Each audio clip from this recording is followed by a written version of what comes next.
Wow, that's a wake-up call, isn't it? And welcome to Jackie Walker and Huda Workman. Hi. Hi, and this is Redline TV. So if we are on the left, or you're just what we call left curious, this is where to be. This is a pilot episode of a weekly show, and it's really there for everyone. Because let's face it, politics recently has been a pretty dirty, nasty business.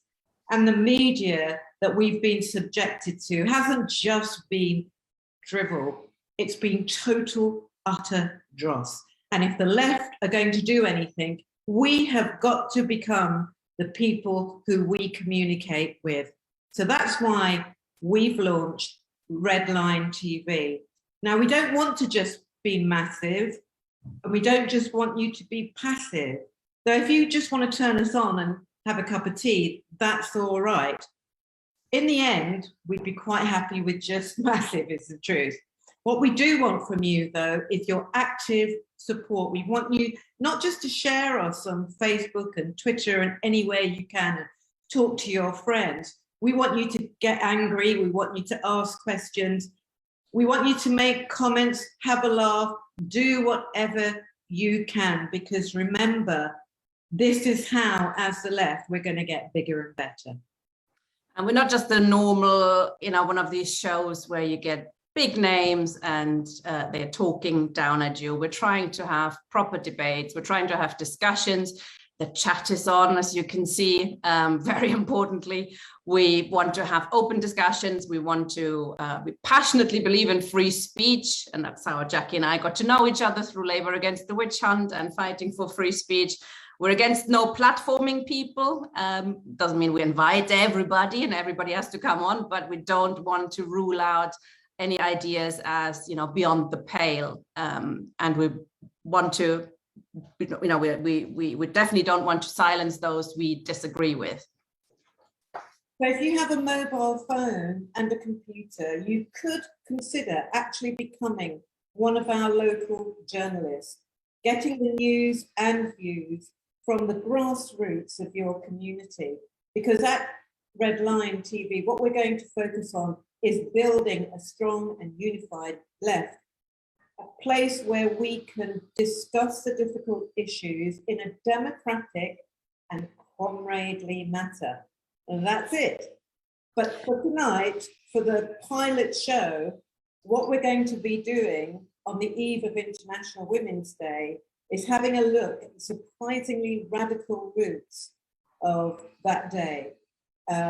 Even though usually at the moment it's used for sort of merchandising and kind of giving feminist cover to a load of reactionary people and to politicians who just want to score points. But, there's not going to be any of that superficial nonsense here.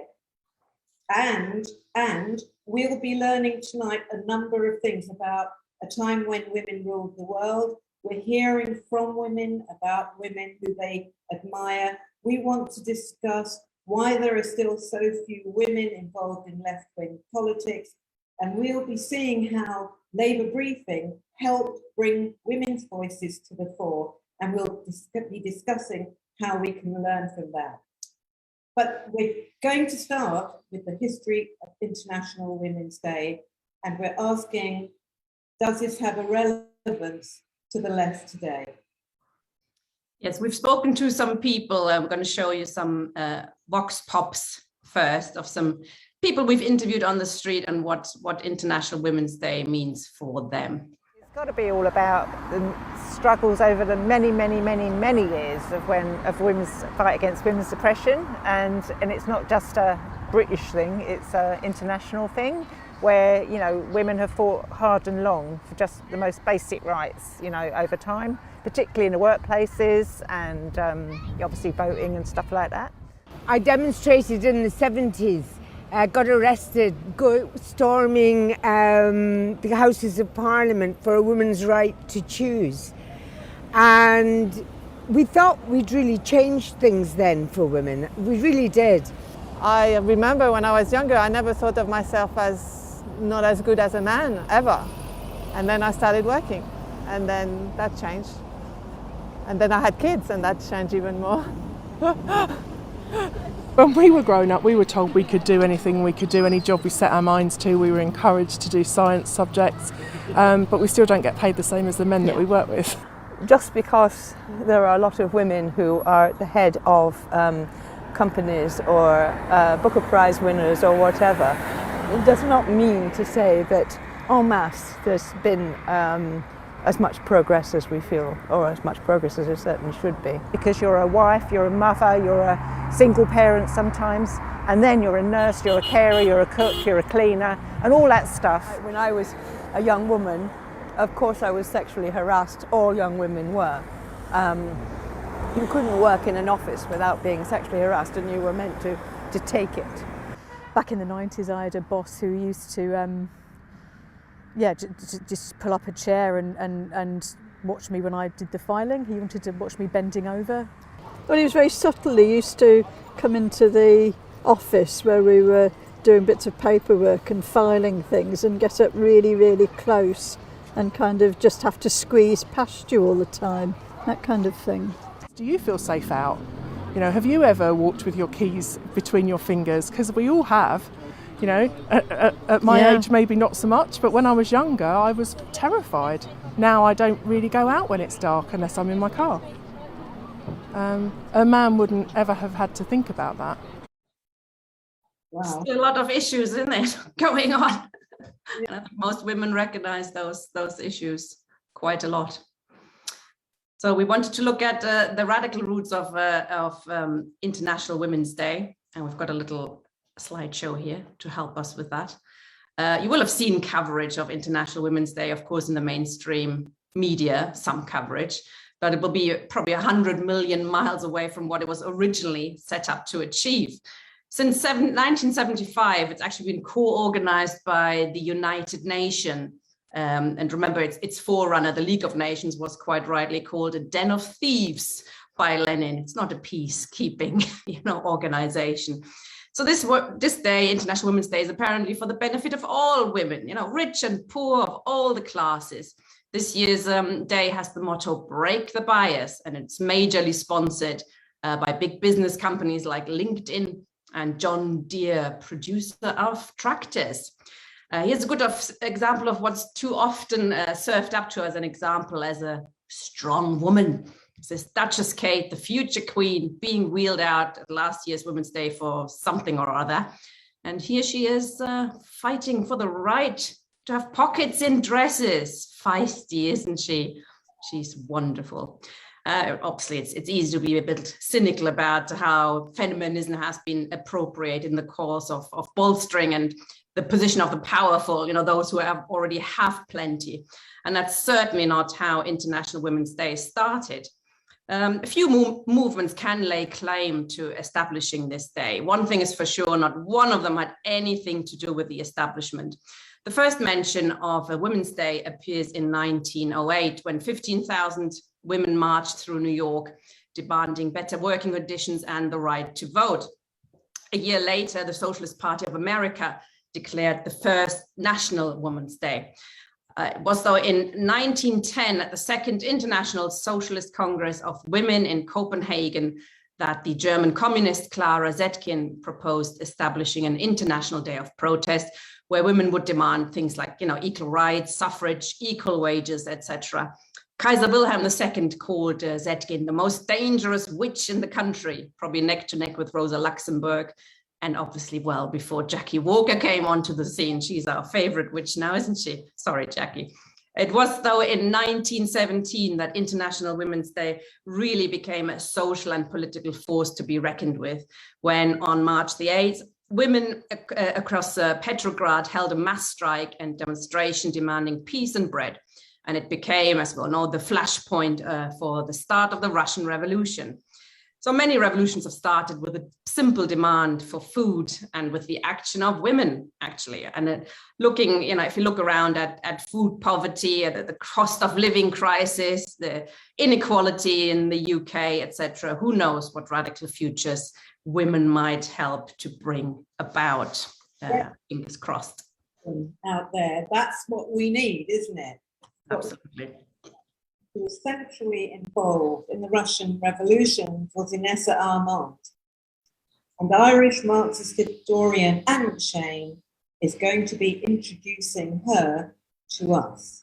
I have been studying the woman question in the Soviet Union and in the Second International and the Third International. Now, Inessa Armand is very little known about, unfortunately. And what is known about her tends to be about her relationship with Vladimir Lenin. And she was rumored to be his lover, and that they lived together for some time, etc., etc. And there's in fact been whole articles written about whether they did or they did not have sex. For me, I think it's probably obvious that this really does not matter. Inessa Armand herself has a history that we need to know about. She was born outside of marriage, and then she was taken to Russia when she was 5 years old and lived with the Armand family, where her aunt, I believe it was her aunt, was a governess. She married one of the Armands, and she became politically aware in terms of working class politics when she began to visit factories with him and got to know the conditions of the women in the textile factories in St. Petersburg, and was appalled by what she saw. She joined the RSCLP in 1903, and that was the Labour Social Democratic Party in Russia. Unlike our Labour Party today, was actually a revolutionary party. Then in 1907, she was arrested, sent to internal exile, escaped, went to Europe. She meets Nadia Krupskaya and Lenin and becomes involved more closely in their work. And she becomes Lenin's right hand. The reason he chose her to lead many meetings in the period from 1908 until 1917 was because she was just so talented. She was a brilliant organizer, and she made very tenacious speeches. She was known to be somebody who never gave up on the arguments. In 1914, she and a number of others, both in Russia and in Europe, set up a journal called Rabotnitsa, which is woman worker. She's writing, as they all are, to ordinary women workers in Russia at the time, and she's describing what they're going through, and she's trying to inspire them to fight for the right to vote. And then she's also saying things like an 8-hour day will allow you to have fun in your life, to be able to go and do the things you want to do, and then finally to be involved in politics. So it's not dry, it's just really quite lively and engaging, and you can see how it would have had an effect on people. And indeed, Rabotnitsa was very popular, and it only lasted 6 issues before it was closed down. And when the first revolution took place in February 1917, it was relaunched because it had been so popular.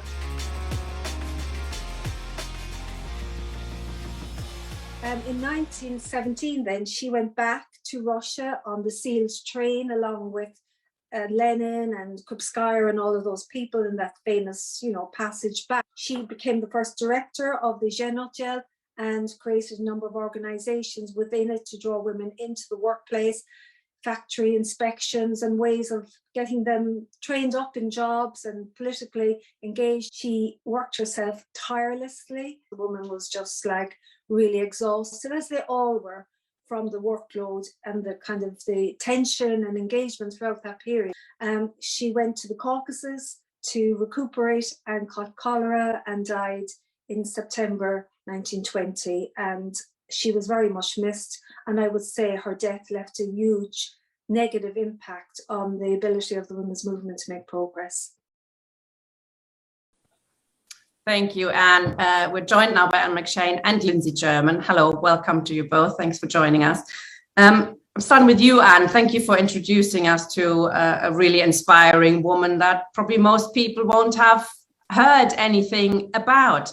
Rosa Luxemburg, people kind of know, Clara Zetkin maybe, but, women were at the forefront of the Russian Revolution. Why do you think that is? That there's so little known about them, and have things changed much today, you think?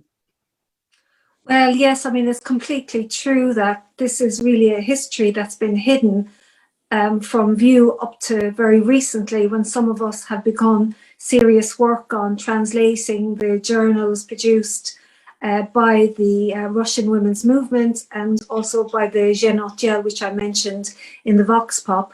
I suppose it really is just down to the fact that women's history wasn't seen as important enough to interest people. And while, you know, we all know the great names of the Russian Revolution and of the communist movement, women's names are very rarely mentioned. So really, I suppose it's just as plain as down to, you know, male chauvinism and women not being seen as serious actors. And obviously, I would challenge that, and, you know, others of us would challenge that.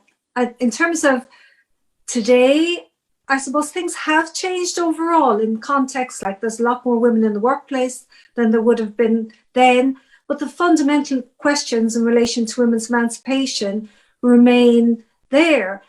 They may have become more complicated, but they simply are there still. You know, the majority of women still do the majority of housework and childcare. Women face discrimination, women face violence on the streets, within the home. We still are fundamentally second-class citizens, and there still is a very important struggle to be had to liberate women as part of the socialist revolution. So. My child's just come in, my caring responsibility. It is okay. Difficult. There you go. I'm just going to share a screen. I'm going to show, we've done a survey before I bring in Lindsay on this. I'm just going to show you some results on this. So, you know, this is all not very surprising. Do you think there's gender sexual equality? No. Do you think there's a structurally discrimination against women, like when it comes to childcare, etc.? Yes. So this is where it was getting a bit interesting. Where do you think most of the inequality exists? At work is the big one. I think most women do earn a lot less than their male counterparts. At home as well, yes, of course, socially, and also in school education. Have you ever been sexually harassed? Yes, although it did surprise me that 25% of people, but then again, it was men and women actually answering this one, so we should have probably filtered this out a bit. And why do you think there are fewer women involved in politics than men? And that did surprise me a bit. Here, the macho culture, aggressiveness, that's something that up to 80%, almost 80% of people complain about. I thought it would be the other way around. So that comes before even caring responsibilities and the lack of confidence. And do you think men on the left behave better in terms of gender equality than in wider society? Most people think about the same, but a fair number of people think they behave better. And then something we're going to talk about quickly as well is, do you think women-only spaces are a good way to organize women and to overcome divisions? Yes, a small majority think that's a good way, and we want to talk about this as well. So, Lindsay, as you've just seen the survey, there is macho culture and aggressiveness is a reason for many women to be put off by politics and being involved in politics. And, you know, speaking as a woman, that certainly rings a bell. And like the woman said in the Vox Pops, I think that was a really good one. You know, you start off, you're a young girl, you think you can achieve anything. You know, your parents teach you're the same, and then you start work. Oof, you know, you earn less. Then you have children. Wow, I mean, that's a big hitter. And do you think, is this something you've come across, and is it something we can overcome, or is it structurally enshrined in society? You think that, you know, that women just have it worse and have to look after the kids? Is it something we can overcome in our organizations?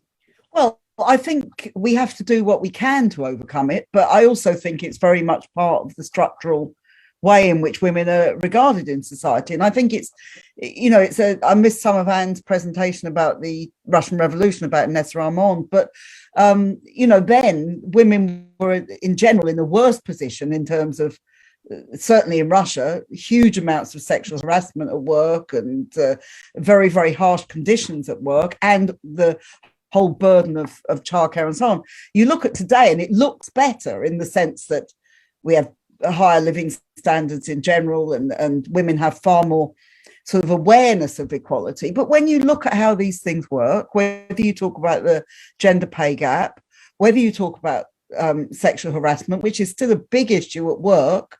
Whether you talk about things like maternity, there are lots of women who have real problems. They tell their bosses they're pregnant, and they get treated very badly. Sometimes they get sacked, even though this is all completely illegal.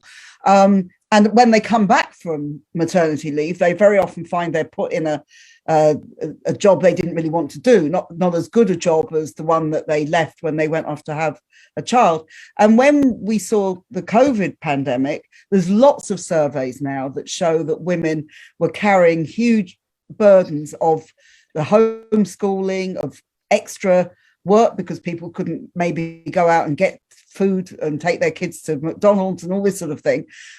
You found this fell very, very heavily on women. So I think there's a huge amount of structural question here, which I think the people in Russia had the right idea, that you've got to think about how you transform society to really get rid of that. Not that that suggests there aren't many things we can do now, but it's very deeply embedded in the society in which we live.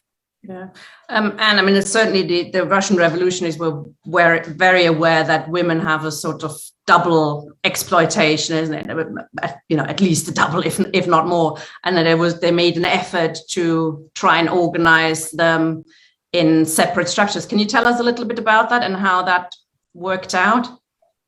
Yeah, it's interesting that there was actually a struggle about this within the women's movement itself, in that many of them didn't want to set up a separate organization.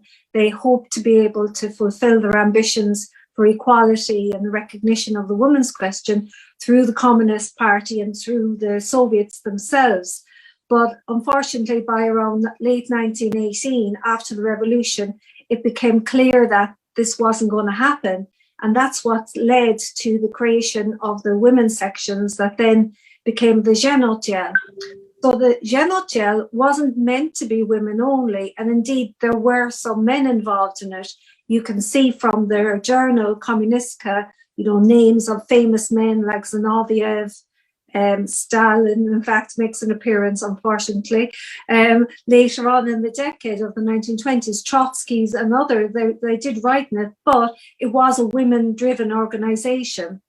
And what that meant was that it had enormous autonomy, especially at the beginning, and that was really very good.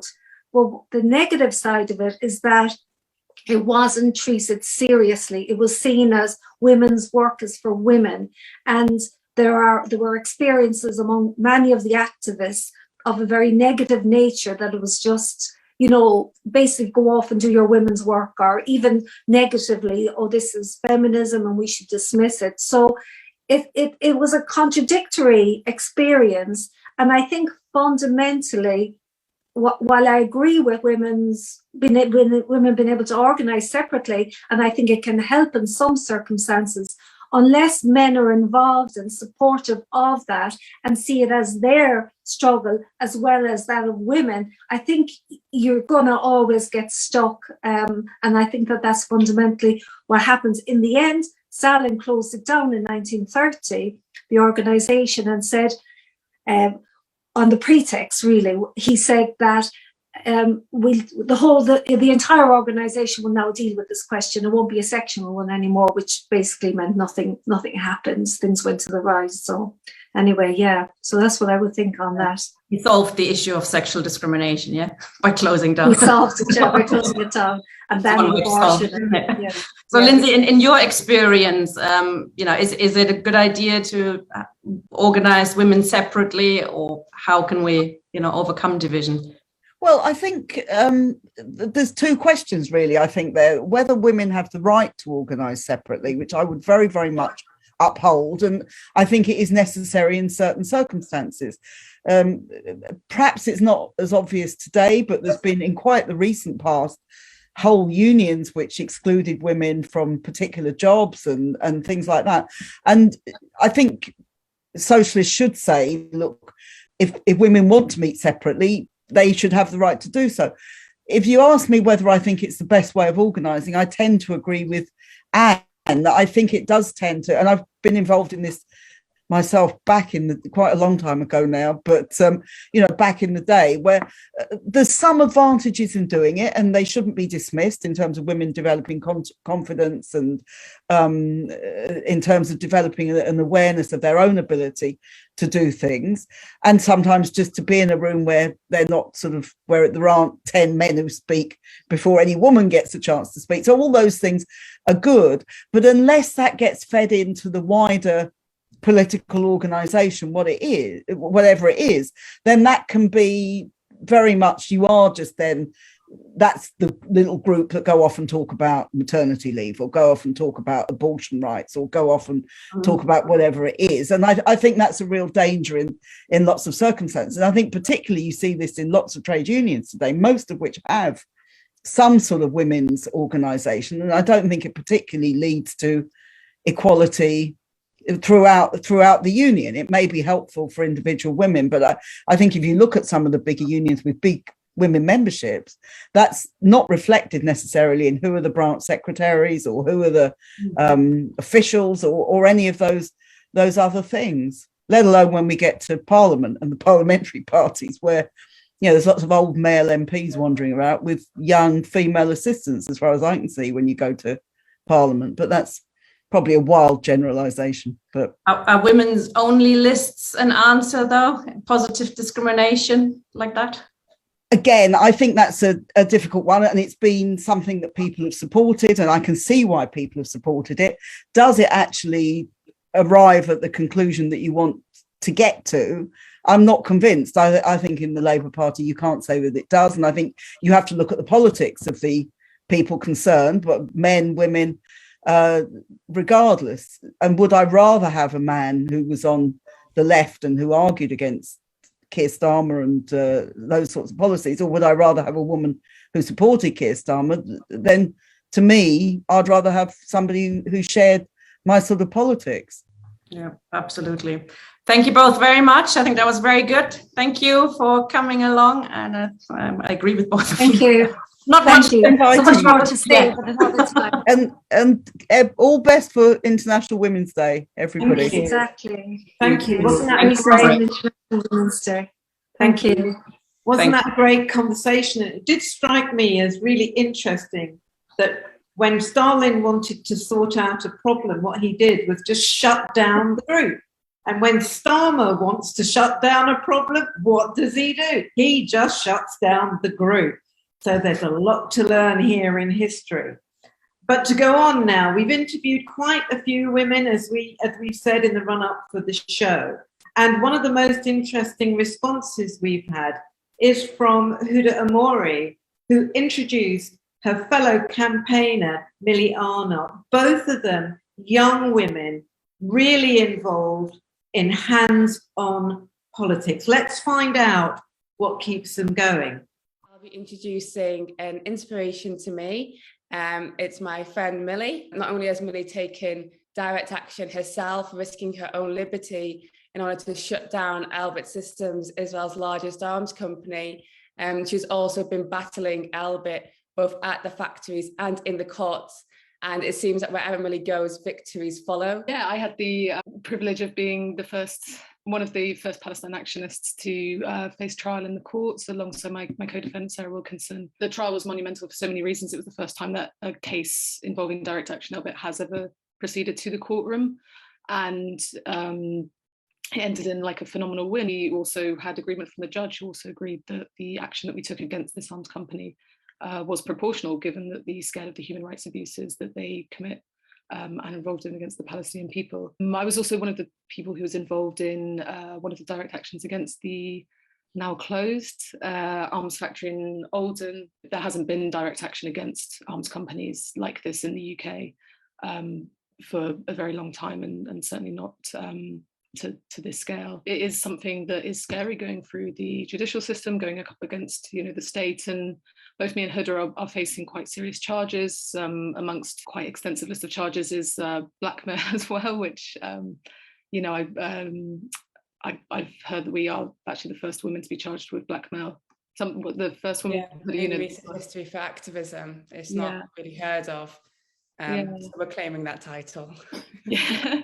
But I think the thing is, for me, it's not that I haven't felt fear, but for me personally, my fear of what is happening in Palestine and my fear of a world where arms companies are allowed to produce this horrific weaponry and allowed to operate is greater than my fear for myself, and that's what keeps me going.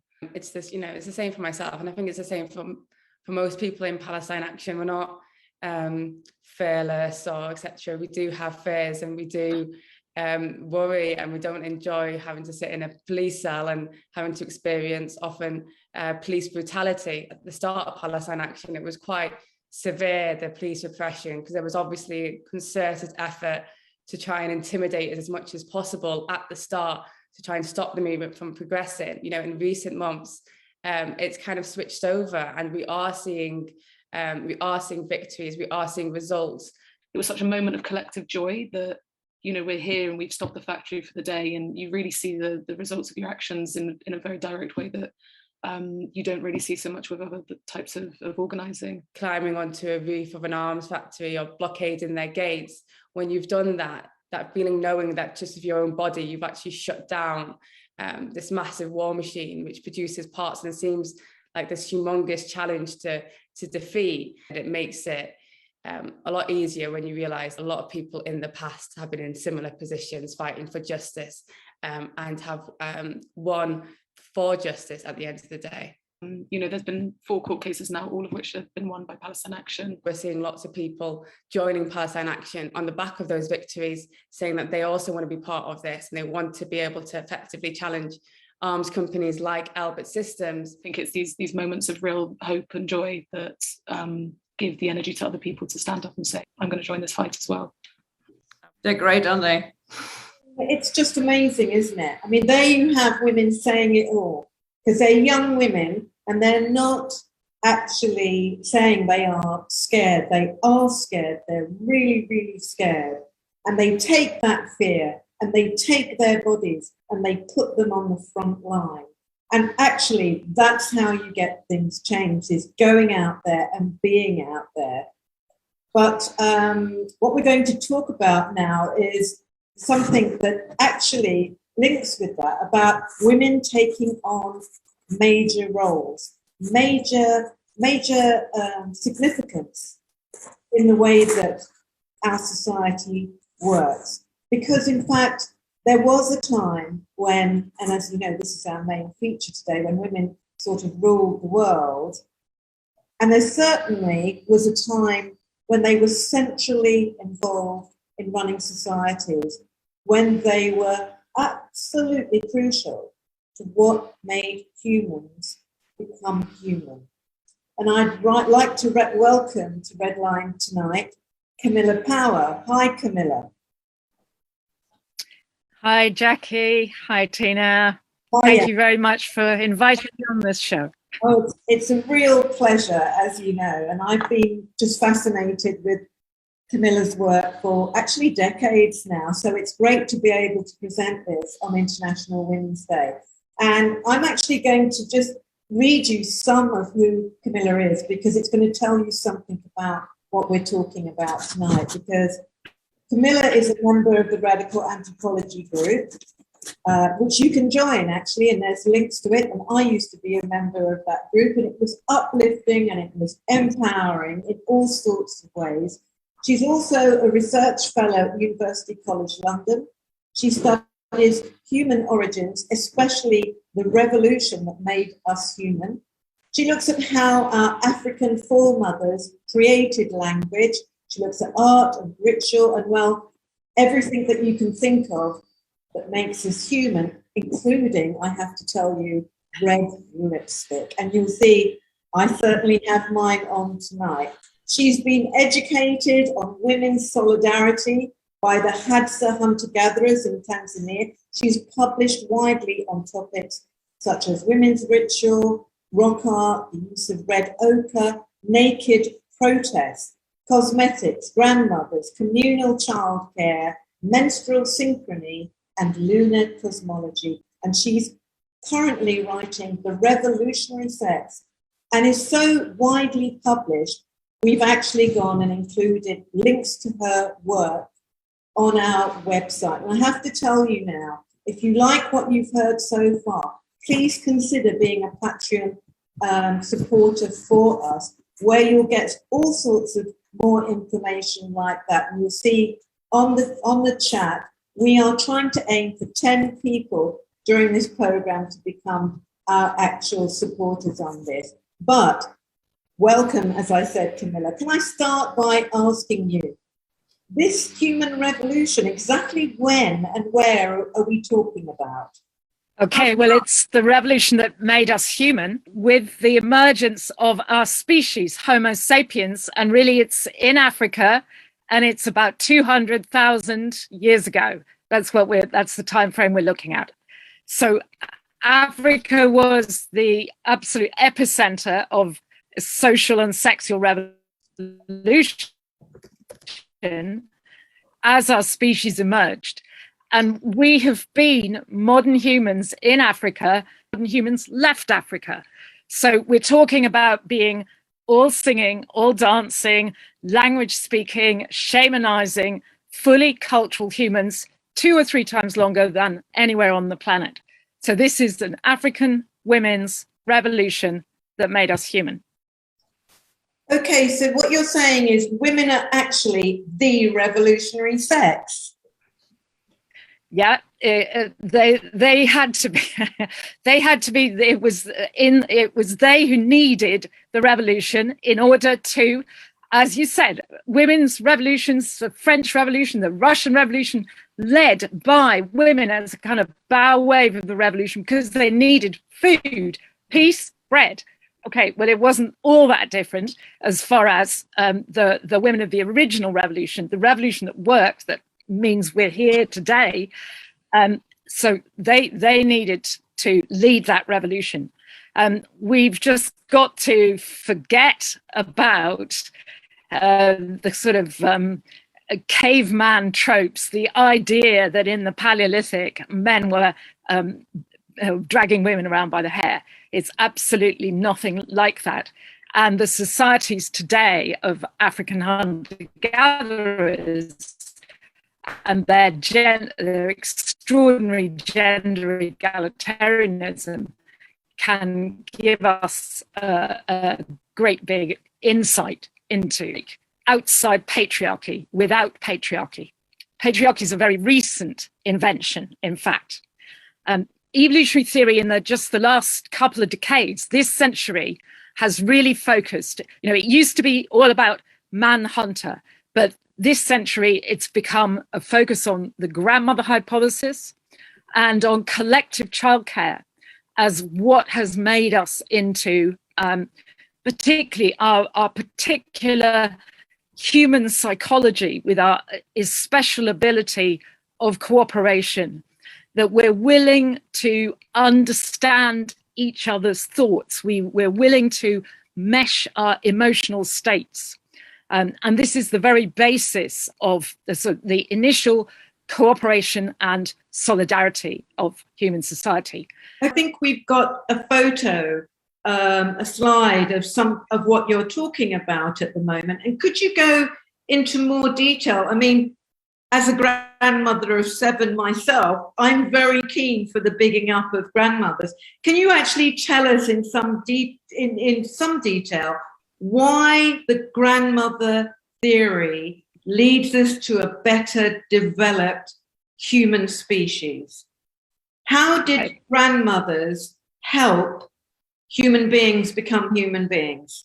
The problem for women we're talking about here 2 million years ago, the problem for women is the increase of energy demands. They're increasing brain sizes that are happening there. And basically they are the brain size is going through the ceiling at which a mother, because a mother has to do all the work. If we're talking about a chimpanzee, if we're talking about a great ape, a mother has to do all the work to raise an offspring. What Sarah Hrdy and the grandmother people argue is that in order to raise offspring with much larger brain sizes, mothers just had to have help. And the first person who is going to be the most trustworthy, the most reliable in terms of help is going to be a mother's mother. We really are talking about mother's mother here.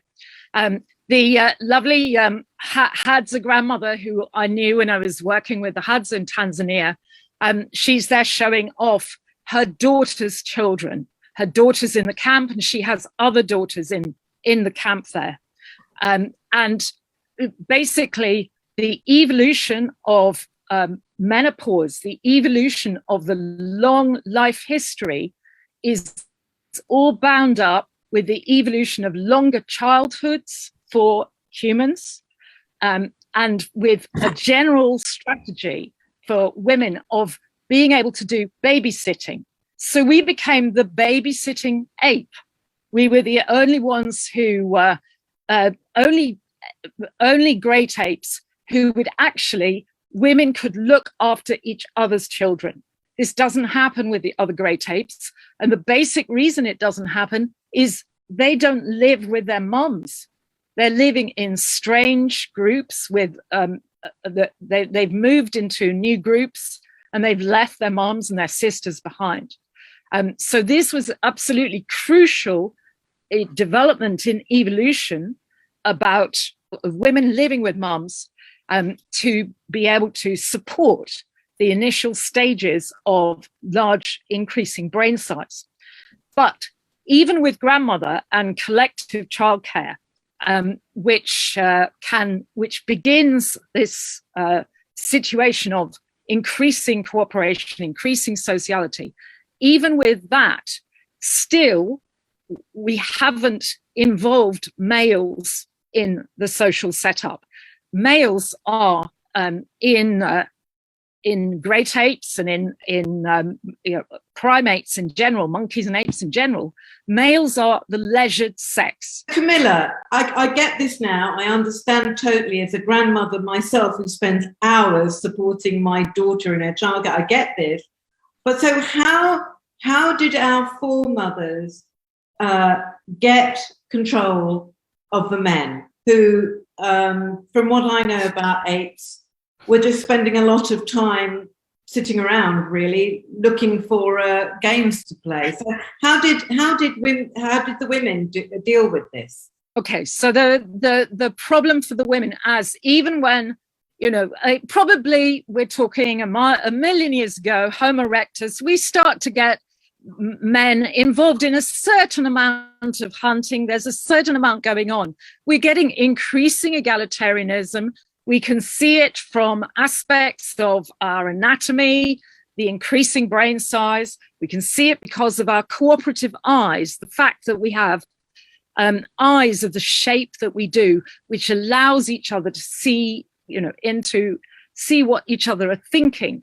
This is saying there's an increasing trust and increasing egalitarianism, but still, women haven't fully got men involved on a reliable basis. Right. So how are they going to do that? How are they going to be able to influence men? They're going to use sexual signals. Yay! They're going to use sex. They're going to use sex. But the whole point here is that in primate and earlier human evolution, sex was running society. But the whole point of this revolution is that for the first time, society is going to take control of sex. And this means that women collectively do that they're the ones who need to do it. They're the ones who need to get, they have the problems. They have the problems of childcare. They're the ones who need to get men to work. So what are they going to do to get men to work? Well, the way that evolution has we can find the evidence in women's bodies. What evolution has done, all human females they do not show when they are fertile, that is ovulation. We have concealed ovulation. Men might try, they might sort of unconsciously be trying to work out the moment of fertility, but they're not very good at it. They really aren't. So the reason this is good for women, and women also there, as well as concealing ovulation, we are sexual champions, even more than those bonobos who do so much having sex with each other, including lesbian sex. women are sexual champions. We can have sex any time of the cycle, right through. But on the other hand, we can also decide not to. What it does is it confuses males. Males weren't sure ever when was a woman actually fertile. That means male has to hang around. Male's got to be guessing. Okay, so if a male is useful, if everyone should have one, well, keep him hanging around, send him out to get snacks, send him to the shops, to get him to put up shelves, whatever it is that might be useful. But there's a fly in the ointment here. And what it is that we do have a very significant sexual signal. And this is, or it became a signal, very significant signal, and this is menstruation. Now, in our society, we don't think about menstruation being like a flag for fertility, because it isn't marking right then and there when a woman's fertile. But if you think you're in a hunter-gatherer camp and you have women who are pregnant, women who are breastfeeding, a menopause, women who've gone grandmothers, but you've got a woman or a girl who's menstruating, then if you've got males there who want to try and find the fertile female, she's the target. She is the one. She's the one that they're going to try and isolate, going to try and take her off, and this is a problem. This question of menstruation is a real problem. So when we're talking about socializing sexual signals, this was the strategy that women pursued, and it had an extraordinary and revolutionary outcome. So what women did, and what women do still, they need to take hold of any girl or woman who's menstruating. They need to place her, somewhere safe. And then they share that signal. They socialize the signal. Now, in the first place, that might have been very rudimentary. It might have been just using blood, cutting, everybody showing that they were bleeding. Even if they're pregnant or breastfeeding, they're all together. And here we're seeing the amazing Himba women of Namibia, and we're seeing how they are demonstrating this picket line of solidarity with red pigments, red ochres, that they use as traditional dress, and they're performing a ritual prior to, it's like from a girl's menstruation prior to marriage. This is their ritual. Now that message, the message is saying no. It's the first word women are saying no. They're saying no to any man that's trying to pick and choose amongst the women to break down that solidarity. But if you think about... Camilla, this reminds me a bit of the Greek story of Lysistrata. I mean, the fact that it seems to me almost like an ancient echo of an even more ancient past, this story of women getting together and actually refusing to have sex with men until they stopped the war. There's something about that, isn't there? That kind of, that power there.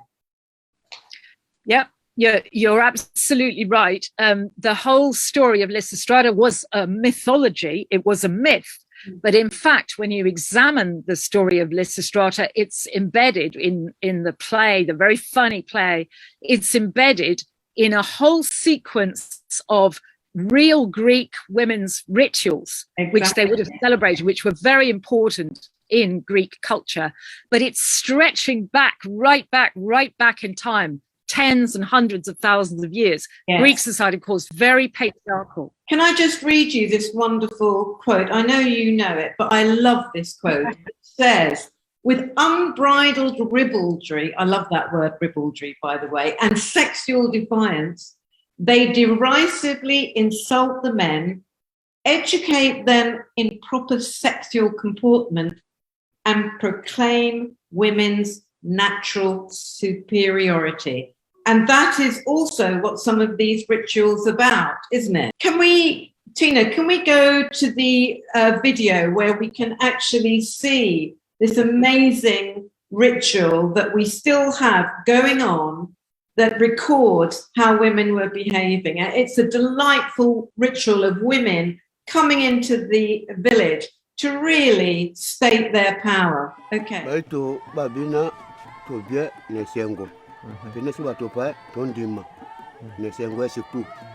Ndinga busana baitu wa musana bu esengwa muga zulami basi pila tu mtema tu moti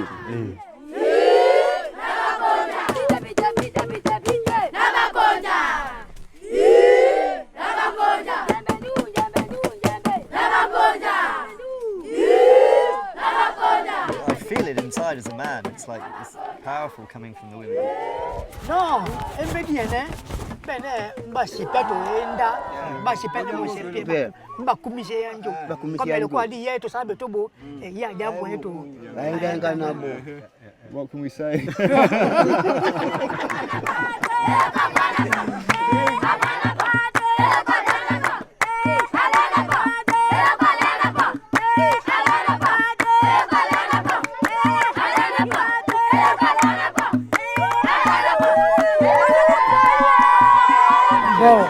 Na baito umasamanga bo ya to bitini masamanga bo beba nga batanga to batopa be batanga to batopa me batopa pe ba dingete comme déjà dia mesana bo alors ba likape to beba getu na ndenge ya mo be ba bene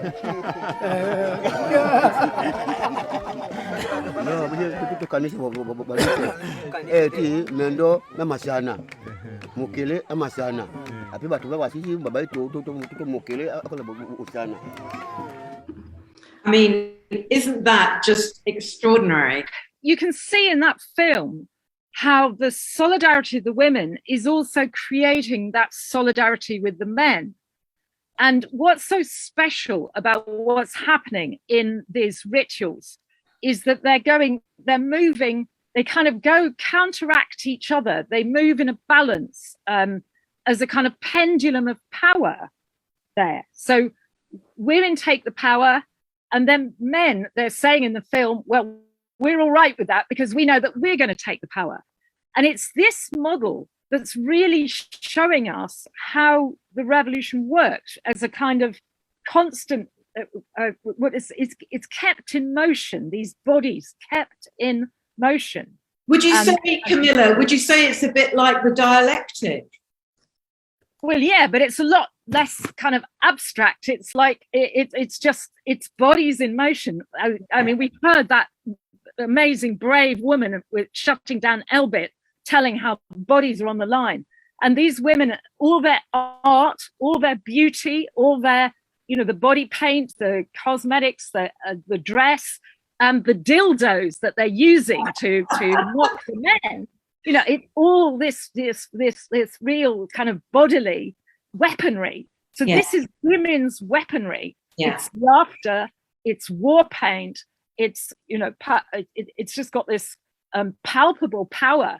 Yeah. And as you say, it's their solidarity together. Yeah. Now, the loss of that solidarity is what enabled men to start making inroads into women's power. Women can maintain their power if they can keep their kin as backup. So if women still have their mothers, if women still have their brothers or sisters, they can keep it. But when you get a situation as with agriculture, with large livestock, patrilineal inheritance, and women have to move at marriage, and they have just men's kin around them, and the man's mother, not their own mother. This makes a lot of difference. But even in hunting peoples already, where the big game animals were no longer available to hunt, where the big game died out, and we can think of examples like Australia, if women couldn't maintain the solidarity of the menstrual rituals. Thank you very much, Camilla. That's great. So that's the message to all us women on the left. We have to act in solidarity and use the power we have. Over to you, Tina.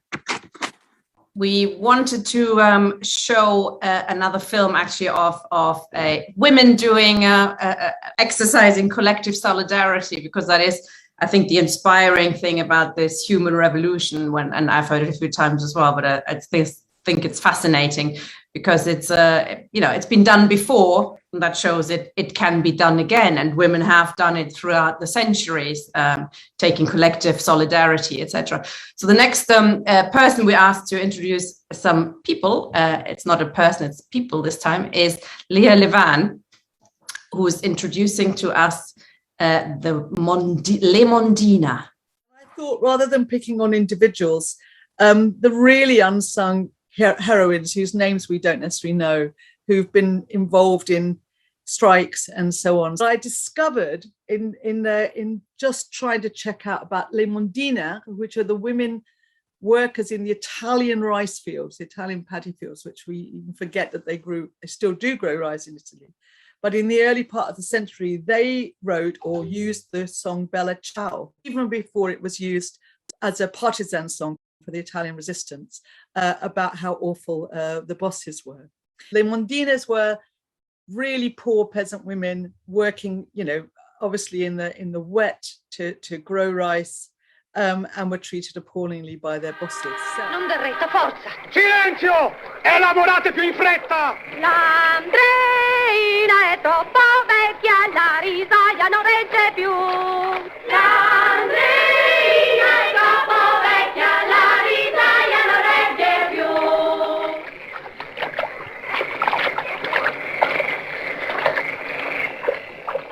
They had very bad conditions, long hours, incredibly low pay. They were extremely dissatisfied, and at times there were rebellious movements and even riots in the early part of the 20th century. And their struggles against the supervising padrone, which is the bosses, were even harder, because there were other workers who were desperate for work who might come and work for even less money. And these people were described as grumieri, strike breakers. Strike breaking was vigorously opposed, popular protests against that. And finally, the protesters got some satisfaction in those early years between 1906 and 1909, when all the communes of the Province di Vercelli were absolutely required to have a 8-hour working day.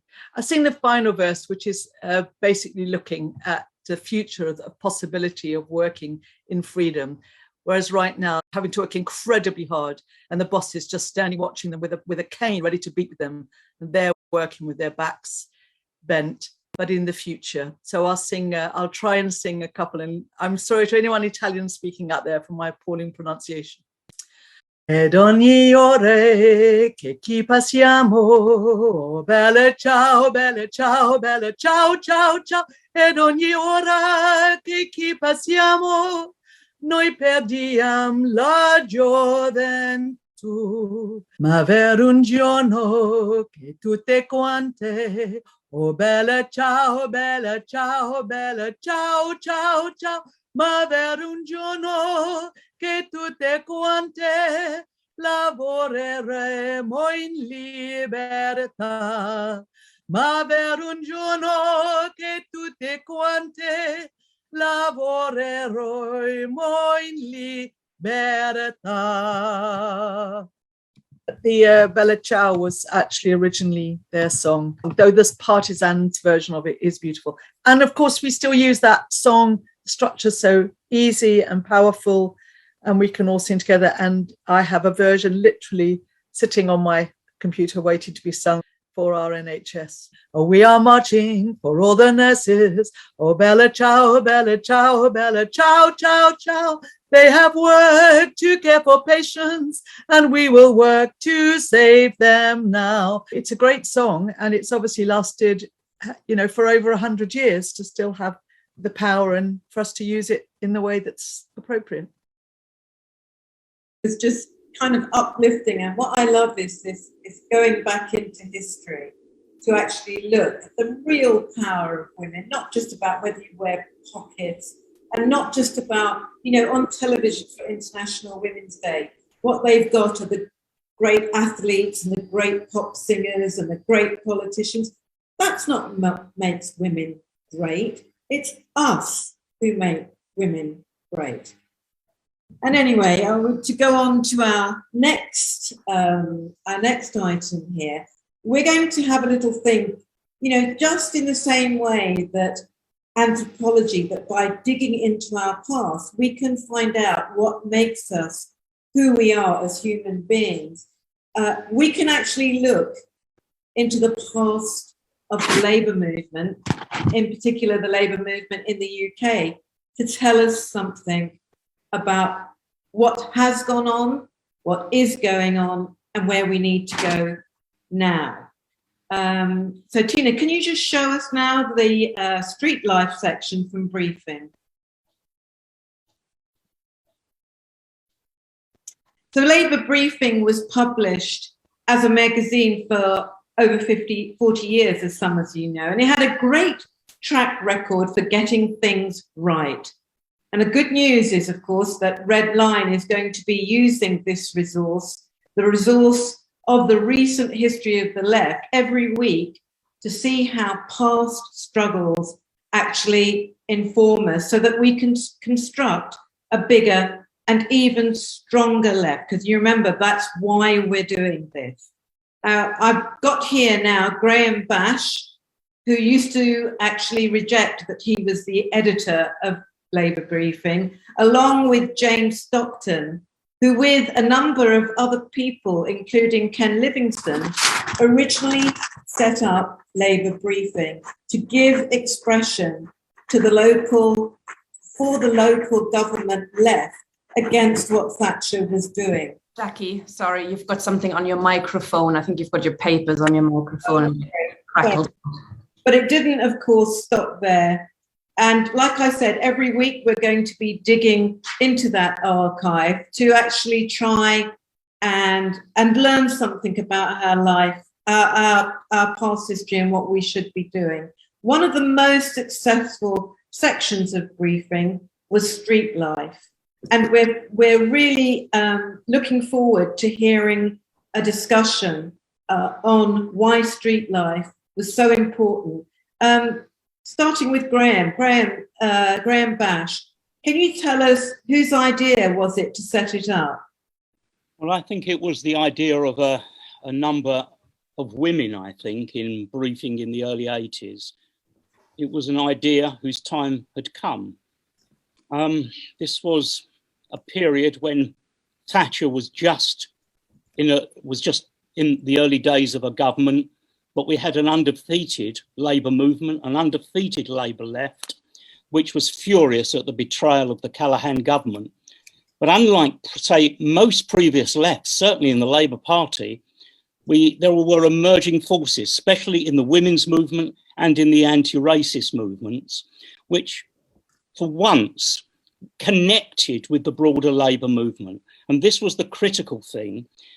This was not identity politics. This was not separating the struggle of equalities from the struggle for working class power from the Labour movement. It was a point of connection.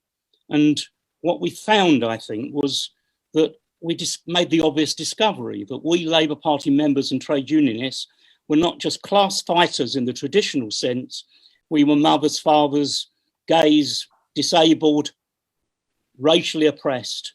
And we began to develop in briefing a way of people expressing, giving voice to their own oppression, but doing so in a way that connected with the broader struggles. And it strengthened not only the struggle for equalities, but it strengthened the Labour movement itself. I mean, just finally, I want to say on this, that it was an entirely progressive movement. It was given expression by the Benite movement and by Ken Livingstone's GLC. And unlike when New Labour appropriated equalities for reactionary ends, this was a really progressive movement. And that's what I think, that's why my memory of how the Street Life supplement was born. That's great, thank you very much. Now, James Stockton, I've been told that you were actually the editor of Street Life. Can you tell me why do you think, what made Street Life so successful? Well, I think it's relevance. I mean, I totally agree with everything that Graham said. Really, the Street Life supplement was taking the struggles of ordinary people into the labour movement, which had before that just thought that its role was just to be about workers, what happened in the workplace, what happened in the trade union meeting, and that these other struggles would just all come in place as soon as we had socialism. I wanted to pick up on something that Lindsay said earlier on, because I profoundly disagree. At the time, one of the things was that there was a disagreement within the organised left. At that time, the strongest element of which was militant, over this idea of women-only shortlists. And the view of the organised left, such as militant, was that, well, you didn't need that. The most important thing was to have socialists.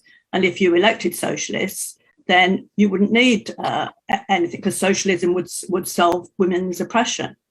And we've, those of us women who were involved in briefing at the time, just profoundly disagreed with that.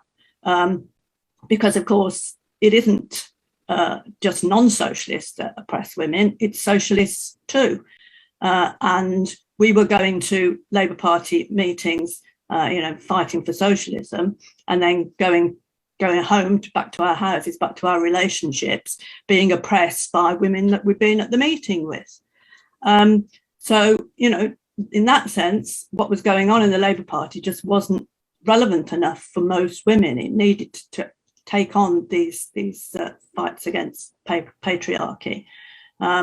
And, I actually support the idea of women-only places. And I hear actually today in the news that Labour Party leadership has actually decided to do away with them for parliamentary selections. And I think that's going to be a very regressive step. I mean, that's incredible, isn't it? That actually the presumption is somehow that if you get a socialist candidate, they won't need to actually have any really specific thinking about it, because everything will be fine. Because I don't know about anybody else, but I've yet to find a socialist woman, particularly an activist, who's a socialist woman, who doesn't still have to go home and do most of the childcare, most of the shopping, most of the cleaning. It's really interesting how that balance still works. So, I mean, there's still a big fight there, isn't there, to have for us. So as a socialist woman, what effect do you think Street Life had on the voice of women and how women at the time in the movement thought about politics? I mean, it wasn't just about women. I mean, Street Life actually included a lot of voices from men as well, but men oppressed in other ways, like, gay men, disabled men. So, it wasn't just about women's oppression. I mean, I think that at the time, as I said, it was the only place where those sorts of issues were discussed within the Labour movement. There were very powerful campaigns going on at the time. Green and Common Women just comes to mind, thousands of women involved in that, but completely separated from the Labour movement. So, strong women's voices, but isolated from the fight for socialism. And I suppose, what we thought was that we were bringing together these groups of people, these strengths. We were also influenced by the sorts of things that Camilla was talking about. We were aware of some of this anthropology and aware of what the power of women's solidarity. So, another thing about Street Life was it talked a lot about the nuclear family and basically how oppressive the nuclear family is, and ways that that we could oppose that, create other ways of living. So we just looked at architecture, for example.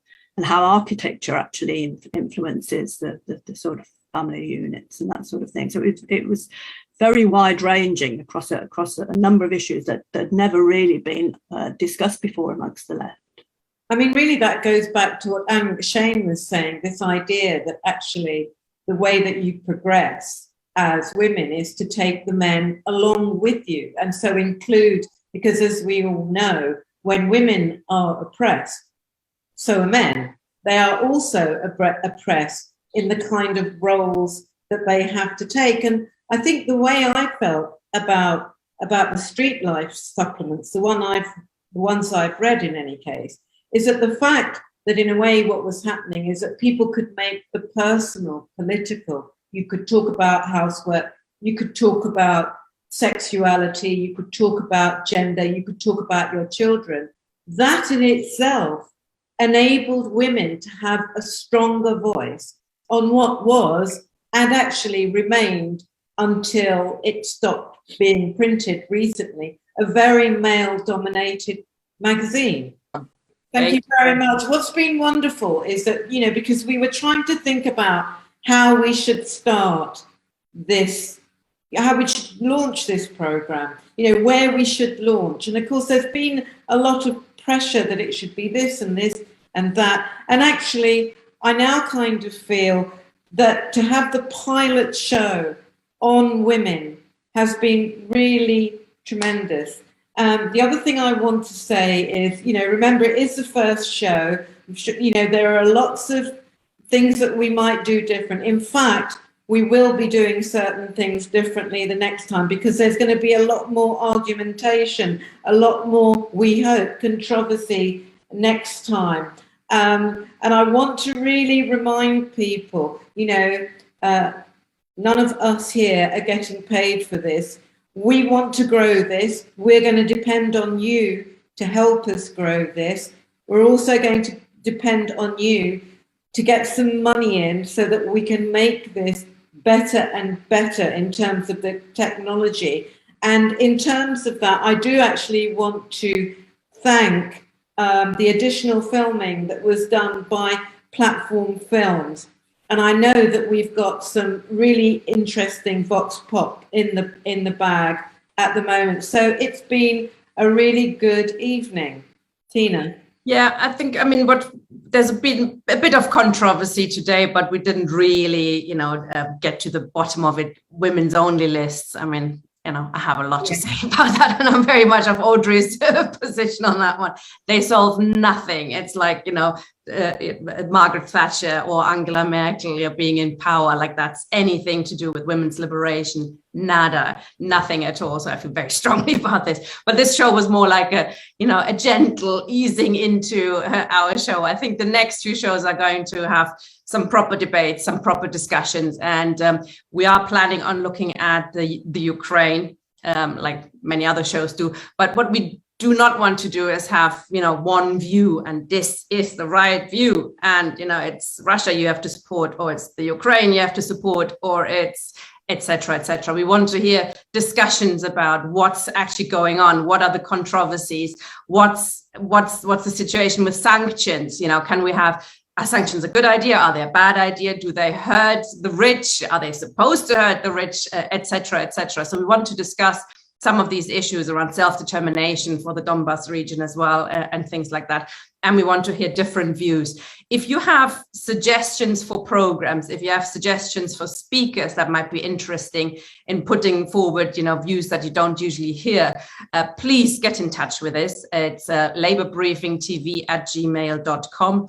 And we'd very much appreciate input and suggestions. Doesn't mean we necessarily do it, but we do appreciate suggestions for debates, real debates on the left, because we are very much a program that wants to not be a factional program, not put one view forward, but actually trying to bring the left together and have debates out in the open and not hide them away.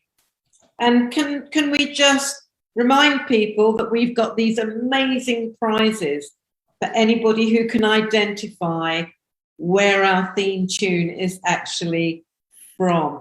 And it's not just Ukraine we're thinking about looking at the issue of race. We're thinking about looking about what's happening within the Labour Party, and this conversation of should we stay or should we go, and if we stay, what should it mean to stay? And that's going to be a really controversial one, I can promise you. So if you know where our song is from, don't forget, you can email us at labourbriefingtv@gmail.com. And thanks to everybody for coming.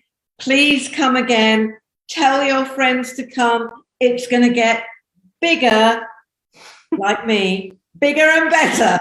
Okay, thanks and good night.